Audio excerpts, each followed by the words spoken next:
السلام عليكم ورحمة الله وبركاته. بسم الله الرحمن الرحيم. الحمد لله والصلاة والسلام على رسول الله. أما بعد، أعوذ بالله من الشيطان الرجيم. بسم الله الرحمن الرحيم. يا أيها النبي إذا جاءك المؤمنات يبايعنك على أن لا يشركن بالله شيئا ولا يسرقن ولا يزنين ولا يقتلن أولادهن ولا يأتين ببهتانهن إلى آخر الآية. وقال النبي صلى الله عليه وسلم: كمل من الرجال كثير ولم يكمل من النساء، أو كما قال عليه الصلاة والسلام. معزز صدر مجلس، ناظم جلسہ،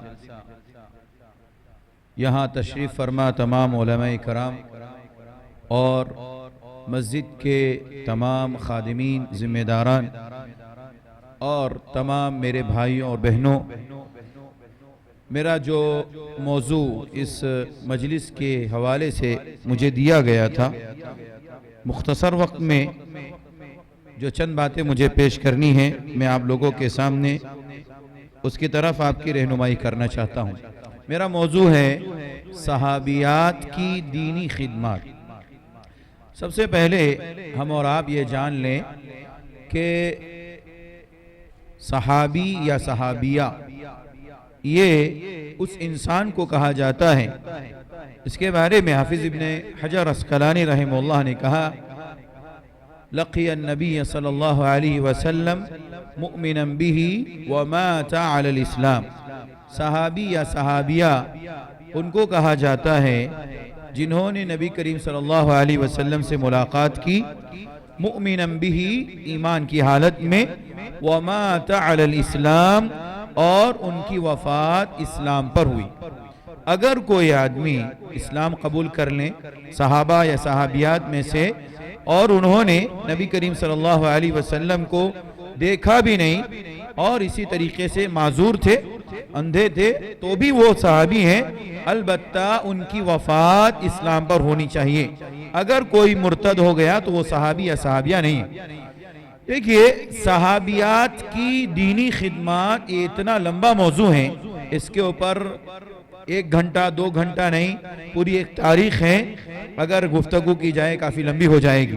مختصر یہ کہ صحابیات نے جس طریقے سے اسلام کے خاطر جو قربانیاں دی ہیں، جو خدمات انجام دی ہیں، ان کا پیش کرنے کا مقصد یہ ہے کہ ہماری ماں اور بہنیں آج ہمارے اس پروگرام میں شریک ہیں، ان تک یہ میسج اور پیغام پہنچانا ہے کہ آپ جس طریقے سے کسی کی ماں ہے، کسی کی بہن ہے، کسی کی بیٹی ہے اور کسی گھر کی خاتون ہے، اللہ کے نبی صلی اللہ علیہ وسلم کی صحابیات بھی کسی گھر کی خاتون تھی، ماں تھی، بیٹی تھی، بہن تھی، پھوپھی تھی، خالہ تھی، بیوی تھی. ان تمام کے باوجود انہوں نے دین کی خدمات انجام دی ہیں. مختصر انداز میں آپ کے سامنے میں پیش کرتا چلوں. محترم بھائیوں، تاریخ اسلام یہ بتاتی ہے، تاریخ اسلام اس بات پر شاہد ہے کہ پچھلی قوموں میں کچھ ایسی خواتین کا تذکرہ ہوتا ہے، نام ملتا ہے، جیسے کہ نبی کریم صلی اللہ علیہ وسلم نے فرمایا کہ عورتوں میں سے کچھ عورتوں نے کمال حاصل کیا. ان میں مریم بنت عمران اور آسیہ امرت فرعون کی بیوی آسیہ، ان لوگوں کا تذکرہ بطور فضائل ضرور ملتا ہے، لیکن تاریخ اس بات پر خاموش ہے کہ کیا ان لوگوں نے دینی خدمات انجام دی ہو. ایسا آپ کو کہیں نہیں ملے گا. لیکن شریعت مطہرہ نے صحابیات کی ایک ایک تاریخ کو باقی رکھا. اور آپ کتاب پڑھیے الاصابہ فی تمیز الصحابہ، اسی طریقے سے ابن اثیر رحمہ اللہ کی فی تمیز الصحابہ فی معرفت الصحابہ، اور حافظ ابن حجر رحمہ اللہ کی، اسی طرح سے امام ذہبی کی سیرہ اعلام النبلاء پڑھیے، اور دیگر کتاب طبقات ابن سعد پڑھیے. آپ کو بہت ساری ایسی مائیں اور بہنیں ملیں گی، ایسی ہماری صحابیات، ایسی خواتین ملیں گی جنہوں نے دین کے خاطر بڑی قربانیاں دی۔ محترم بھائیو، میں چند باتیں، چند خدمات کو مختلف حوالے سے ذکر کرنا چاہتا ہوں۔ سب سے پہلے ہماری ماں اور بہنوں میں خدیجۃ الکبریٰ رضی اللہ عنہ کا نام آتا ہے، اور ہم میں سے ہر شخص جانتا ہے اس خاتون کو، اس ماں کو جن کو اللہ کے نبی صلی اللہ علیہ وسلم کی سب سے پہلے بیوی اور زوجہ ہونے کا شرف حاصل ہوا۔ اس کے بعد دائرہ اسلام میں داخل ہونے والی سب سے پہلی خاتون تھی۔ اس خاتون نے جو سب سے بڑی دینی خدمات انجام دی ہیں، قربانی دی ہیں، وہ ہے اپنا تمام مال اللہ کے نام پر اللہ تبارک و تعالیٰ کے راستے میں خرچ کر دیا۔ نبی کریم صلی اللہ علیہ وسلم زندگی بھر یہ کہا کرتے تھے کہ خدیجہ کا مجھ پر احسان ہے، اور ایسی خاتون جس پر اللہ تبارک و تعالیٰ سلام پیش کرے، فرشتے جبرائیل امین آ کر کے سلام پیش کرے، اللہ کے نبی صلی اللہ علیہ وسلم زندگی بھر آپ کے ہوتے ہوئے کسی اور سے شادی نہیں کیے۔ اسی لیے اللہ کے نبی صلی اللہ علیہ وسلم جب یاد کیا کرتے تھے، آپ کو رونا بھی آتا تھا۔ ان کی خدمات، ان کی جو بھی قربانیاں تھی، ان کو سن کر کے، ان کو یاد کر کے اما عائشہ رضی اللہ عنہ کہتی ہیں اللہ کے رسول ایک بڑھیا تھی، اللہ نے ان کو اپنے پاس بلا لیا، ان کا وقت ختم ہو گیا۔ عائشہ، انہوں نے جو قربانی ابتدائی اسلام میں، جب ہمارے پاس کچھ نہیں تھا، نہ مال تھا، نہ زرہ تھا، نہ دولت تھی، نہ کچھ تھا، اس موقع پر خدیجہ میرا سہارا بنتی تھی۔ اسلام کے نام پر جس خاتون نے جس قدر زیادہ اللہ کے راستے میں مال خرچ کیا، اس موقع پر اللہ کے نبی صلی اللہ علیہ وسلم نے آپ کی بہت زیادہ تعریف کی۔ میری ماں اور بہنوں سے میری گزارش ہے کہ آپ میں سے بہت ساری خواتین ایسی ہوں گی جن کے پاس اللہ تبارک و تعالیٰ نے اپنے جانب سے بہت سارا مال دیا ہے۔ آپ کے پاس زرہ بھی ہے، آپ کے پاس سونا بھی ہے، چاندی بھی ہے، مال بھی ہے، روپیہ ہے، زمین ہے، جائیداد ہے۔ جب کبھی ایسا موقع آئے، اللہ کے راستے میں خرچ کرنے کی بات آئے، آپ حضرت خدیجہ کا نمونہ اپنے سامنے رکھیں۔ اپنے شوہر کی وجہ سے، اگر آپ کا ہمارا شوہر نیک ہے، دیندار ہے، کہیں کہ فلاں جگہ پر مسجد کا کام ہو رہا ہے، مدرسے کا کام ہو رہا ہے، دین کا کام ہو رہا ہے، انفاق فی سبیل اللہ میں حصہ لینا ہے، خدیجۃ الکبریٰ جیسا نمونہ پیش کیجئے۔ محترم بھائیوں، میری ماں اور بہنوں سے میں خاص گزارش کروں گا، اس معاملے کو آپ اپنے سامنے رکھیے۔ اسی طریقے سے کچھ علمی خدمات ہماری ماں اور بہنوں کی، ہماری صحابیات کی رہی ہیں، ان میں سے چند کا میں آپ کے سامنے تذکرہ کرتا چلوں۔ اسلامی علوم یعنی قرأت، تفسیر، حدیث، فقہ، فرائض میں متعدد صحابیات کمال رکھتی تھی۔ چنانچہ حضرت عائشہ، حفصہ رضی اللہ عنہ، ام سلمہ اور ام ورقہ رضی اللہ عنہن نے پورا قرآن مجید اپنے سینوں میں محفوظ کر لیا تھا۔ فتح الباری کے حوالے سے میں ذکر کر رہا ہوں، یہ وہ خواتین ہیں جو باوجود گھر کے سارے کام کرنے، باوجود اپنے شوہر اور اپنے گھر والوں کی ذمہ داریوں کو پورا کرنے کے ساتھ ساتھ انہوں نے اپنے سینے میں قرآن مجید کو مکمل محفوظ کر لیا۔ میری ماں اور بہنوں سے گزارش ہے جو عمر کا تقاضا رکھتی ہیں اور یہ شکایت کرتی ہیں کہ ہمیں گھر میں وقت نہیں ملتا، لہذا ہم کیسے قرآن پڑھیں، ہم کیسے قرآن کے ساتھ اپنے آپ کو جڑے رکھیں، قرآن کی تفسیر کیسے پڑھیں، ان سے میری گزارش ہے ان ماں اور بہنوں، ان صحابیات کا، ان کا خلاصہ اپنے سامنے رکھیں، ان کی زندگی کے کارنامے اور ان کی خدمات کو اپنے سامنے رکھیں۔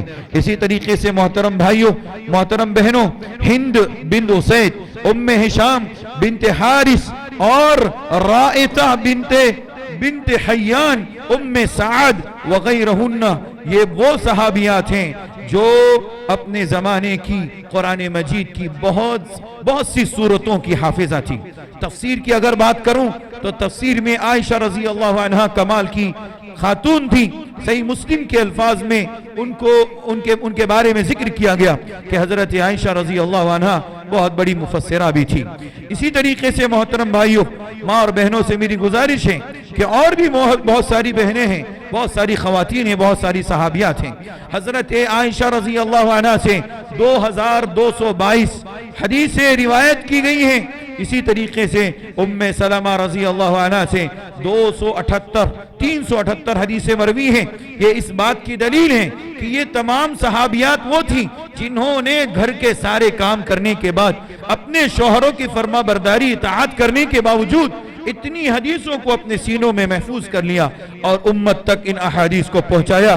امانت داری کے ساتھ میری آپ سے گزارش ہے کہ آپ ماں اور بہنیں اللہ کے گھر میں آ کر کے یا اپنے گھروں میں بیٹھ کر کے قرآن مجید کی تلاوت کے علاوہ احادیث رسول کو پڑھا کریں، سنا کریں، ان دروس کے اندر شریک ہوا کریں۔ اسی طریقے سے اگر فقہ کی بات کروں تو اما عائشہ رضی اللہ عنہا کا کوئی نظیر نہیں۔ آپ کے فتاوے اتنے زیادہ کہ کہتے ہیں مفسرین کہتے ہیں، محدثین کہتے ہیں کہ متعدد ضخیم جلدیں جمع ہو جائیں گی۔ اللہ اکبر! ایک مسلم خاتون، ایک ایسی صحابیہ، ایک ماں ہماری ایسی ہیں کہ جن کے فتاوے اسلامی شریعت میں اتنے زیادہ کہ اگر اس کو جمع کیا جائے تو ضخیم جلدیں جمع ہو جائیں۔ اور غالباً امام ذہبی رحمت اللہ علیہ نے کہا کہ امام ذہبی نے کہا عائشہ رضی اللہ عنہ کی فقاہت اور آپ کے فقہ کو ایک طرف جمع کر دیا جائے اور امت کی تمام ماؤں کی اور تمام خواتین کی فقہ کو ایک طرف جمع کر دیا جائے تو حضرت عائشہ کی فقہ کا پلہ بھاری ہو جائے گا۔ اللہ اکبر! محترم بھائیو، بات یہیں پر بس نہیں ہو جاتی، ختم نہیں ہوتی۔ فرائض کے معاملے میں دیکھ لیجئے، علم الفرائض میں حضرت عائشہ رضی اللہ عنہا کا نام سر فہرست، اور بھی دیگر بہت ساری خواتین کا نام موجود ہیں۔ طب کے معاملے میں، علم طب کے اندر حضرت عائشہ کے علاوہ بہت ساری ایسی خواتین تھیں جو علم طب، ڈاکٹری کا علم رکھتی تھیں۔ چنانچہ ان میں جن کا خاص نام آتا ہے وہ ربیع بنت معوذ اور ام عطیہ، ام سلیم رضی اللہ عنہن، یہ وہ صحابیات تھیں جو اللہ کے نبی صلی اللہ علیہ وسلم کے ساتھ غزوات میں بھی جایا کرتی تھی، اور باقاعدہ بعض صحابیہ کا اب مسجد نبوی کے قریب میں جراح خانہ تھا جہاں پر لوگوں کا علاج ہوتا تھا۔ جو مجروحین، جن کو جرح لگتا تھا، جنہیں زخم لگتا تھا، ان کا علاج ہوتا تھا باقاعدہ۔ یہ ہماری خواتین گھر کے تمام کاموں کو کرنے کے باوجود، ساری ذمہ داریوں کو ادا کرنے کے باوجود دینی خدمات انجام دیتی تھی۔ اسی طریقے سے محترم بھائیوں، میری ماں اور بہنوں، غور سے سنیے، اسلامی شریعت نے ہماری ماں اور بہنوں کا، صحابیات کا دینی کارنامہ ذکر کرتے ہوئے اور ان کی خدمات ذکر کرتے ہوئے ایک اہم باب قائم کیا۔ وہ ہے جہاد کے اندر، جہاد اور غزوات کے اندر بہت ساری خواتین نے حصہ لیا۔ چنانچہ غزوہ خندق کے موقع پر حضرت صفیہ رضی اللہ عنہا نے جس یہودی بہادری سے ایک یہودی کو قتل کیا، یہودیوں کے حملے کو روکنے کی جو تدبیر اختیار کی، وہ شریعت اسلامیہ کے اندر ایک نئی تاریخ ہے، ایک عظیم پہلو ہے۔ حضرت صفیہ خاتون ہے، لیکن جنگ کی مناسبت سے جب اللہ کے نبی کے ساتھ غزوہ خندق میں شریک ہوئی، ایک یہودی کو قتل کیا۔ آپ اندازہ کیجئے کتنی بہادر مائیں تھی۔ آج ہماری مائیں اور بہنیں تھوڑا سا بوجھ آتا ہے، گھر کا بوجھ، اپنے گھر والوں کا بوجھ، اپنے گھر کے ذمہ داروں کا بوجھ اگر ان کے اوپر آتا ہے تو اپنی ساری ذمہ داریوں کو بھول جاتی ہیں۔ ان سے میری گزارش ہے کہ اللہ کے واسطے ان صحابیات کی سیرتوں کو اپنے سامنے رکھیں۔ غزوہ حنین کے موقع پر ام سلیم رضی اللہ عنہا کا خنجر لے کر نکلنا ایک مشہور بات ہے، یعنی ایک بہادر خاتون کا تذکرہ کرتے ہوئے تاریخ نگاروں نے لکھا ہے، سیرت نگاروں نے لکھا ہے کہ ام سلیم نے خنجر لیا باقاعدہ اور لوگوں کے سامنے، دشمنوں کے سامنے کھڑی ہو گئی اور ان کے سامنے، اور اسی طریقے سے اپنا جوہر پیش کیا۔ جنگ یرموک میں جو حضرت عمر فاروق رضی اللہ عنہ کے دور میں ہوئی، اسماء بنت ابی بکر اور ام ابان اور ام حکیم اور دیگر بہت ساری خواتین نے، صحابیات نے بڑی دلیری کے ساتھ جنگ کی، اور اسماء بنت یزید نے جو انصار کے قبیلے سے تھی، خیمے کی چوب سے 9 رومیوں کو قتل کیا۔ 9 رومی ایک ہی خاتون کے ذریعے سے قتل کیے گئے۔ آپ اندازہ کیجئے کہ جن خواتین نے جہاد میں بھی یہ حصہ لیا ہو اور کون کون سے کام کرتی تھیں۔ ہماری ماں اور بہنیں، ہماری صحابیات جب جہاد میں جاتی تھیں تو ان کا کارنامہ کیا کیا تھا؟ پانی پلانا، زخمیوں کو مرہم پٹی کرنا اور خورد و نوش کا انتظام کرنا، کھانا پکانا، قبر کھودنا، فوج کو ہمت دلانا، اسی طریقے سے چرخہ لگانا، تیر اٹھا کر کے دینا، اور بھی بہت سارے کام ہماری ماں اور بہنیں ہماری صحابیات کیا کرتی تھی. آپ اندازہ کیجئے یہ وہ کام ہیں جہاد کے اندر جو بڑی دلیری اور بڑی ہمت کا کام ہے جو ہماری ماں اور بہنیں کیا کرتی تھی. آپ سے میری گزارش ہے آپ صرف اتنا کریے اس وقت, آپ ہماری ماں اور بہنیں غور سے سنیے, آپ کو جو کرنے کا کام ہے وہ یہ کہ اس وقت آپ سب سے پہلے اپنا عقیدہ صحیح کریے, کیونکہ آج ہماری ماں اور بہنیں کئی ایسی ہیں جو باوجود تمام عقیدوں کو, عقیدے کی کتابوں کو سننے پڑھنے اور اہل علم سے ربط رکھنے کے باوجود وہ تعویذ گنڈوں میں پڑی ہوئی ہیں, وہ شرک و بدعات میں پڑی ہوئی ہیں, وہ دنیا کے ایسے جادوگروں کے پیچھے بھاگ رہی ہیں, ایسے کاہنوں کے پیچھے جو الامان والحفیظ کہ ایسے لوگ جو لوگوں کے مستقبل کو بتاتے ہیں. میری ماں اور بہنوں سے گزارش ہے سب سے پہلے آپ اپنا عقیدہ صحیح کریے. عقیدے کی صحیح کے صحت کے بعد آپ اپنے بچوں کی تربیت پر سب سے زیادہ دھیان دیجئے. آپ کی قربانی اس وقت سب سے زیادہ یہی ہے کہ آپ اپنے بچوں کو, اپنی بچیوں کو صحیح اسلامی تربیت کریں, کیونکہ ماں جو بولیں گی, جو کہیں گی, جو کریں گی, بچوں کے اندر وہ ساری صفات داخل ہوتی ہیں. اس لیے میری آپ سے گزارش ہے خود بھی آپ علم حاصل کریں, اپنے بچوں کی بھی اسلامی تربیت کریں. اسی طریقے سے آج ہمارے سماج میں جو بچے ہیں, جو بچیاں ہیں, ان کے اخلاق میں کہیں نہ کہیں بگاڑ اور خرابیاں نظر آتی ہیں. ان کی وجہ باہر کا ماحول ضرور ہے, اس کے ساتھ ساتھ میری اور ماں اور بہنوں سے بھی گزارش ہے کہ ہمارے بچے اگر باہر سے کوئی چیز سیکھ کر کے آئیں اس کا فوراً اس کو سکھائیے, اس پر ریمارک کیجئے اور بتائیں کہ ہمارے اسلام نے, ہمارے دین نے, ہماری شریعت نے یہ چیز نہیں بتائی, بلکہ ہماری شریعت تو یہ کہتی ہے. انہیں صحابیات کے واقعات بتائیے, انہیں صحابہ کے واقعات بتائیے, چھوٹے بچوں کے کارنامے کے واقعات بتائیے تاکہ وہ بھی اس اسلام کی تعلیمات سے جڑے رہیں. محترم بھائیوں, ماں اور بہنوں سے میری آخری گزارش یہ ہے کہ جس طریقے سے ہماری ماں اور بہنوں نے علمی خدمات انجام دی, اسی طریقے سے جہاد میں خدمات انجام دی ہیں, ایسے ہی سیاسی کارنامے بھی ان کے بہت زیادہ ہیں. چنانچہ ایک خاتون کا نام ملتا ہے جن کا نام شفا بنت عبداللہ, نام یاد رکھیں, شفا بنت عبداللہ ایک ایسی خاتون تھی اس درجہ صاحب الرائے, یعنی بہت مضبوط رائے والی تھی, بہت اچھے مشورے دیا کرتی. حضرت عمر رضی اللہ عنہ ان کی تحسین کرتے اور ان سے مشورہ لیا کرتے. حضرت عمر کون ہیں؟ خلیفہ وقت ہیں اور خود ایک بہت بڑے ذمہ دار ہیں, لیکن ایک خاتون سے مشورہ کیا کرتے تھے کیونکہ وہ صاحب الرائے تھے. اللہ کے نبی صلی اللہ علیہ وسلم نے, اللہ تبارک و تعالیٰ نے انہیں خاص ایک صلاحیت عطا فرمائی, تو سیاسی کارنامے بھی ہماری ماں اور بہنوں کے اندر بہت سارے تھے. اسی طریقے سے حضرت عمر بسا اوقات بازار کا انتظام ان کے سپرد کیا کرتے تھے. آپ اندازہ کیجئے ایسی خواتین کیا ہماری ماں اور بہنیں بھی گزری ہیں صحابیات میں جن کا مقام یہ تھا. اسی طریقے سے ایک اور خاتون کا نام ملتا ہے جن کا نام رقیقہ بنت صفی ہے, جو عبد المطلب کی بھتیجی تھی.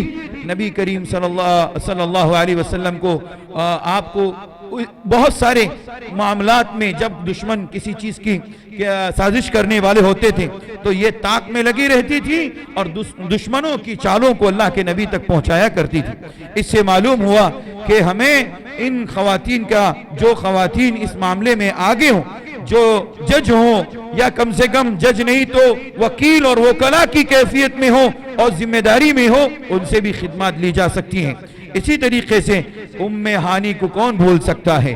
فتح مکہ کے زمانے میں ام ہانی نے جو حضرت علی کی ہمشیرہ تھی, ایک مشرک کو پناہ دی, تو حضرت صلی اللہ علیہ وسلم نے فرمایا قد اجرنا من اجرتی وامنا من امنتی, جن کو تم نے اجر دیا, تم نے پناہ دی, اس کو ہم بھی پناہ دیں گے, اور جن کو تم نے امان دیا ہم بھی امان دیں گے. اس خاتون کا یہ مقام کیوں حاصل ہوا؟ اس خاتون کو یہ مقام کیوں حاصل ہوا؟ اس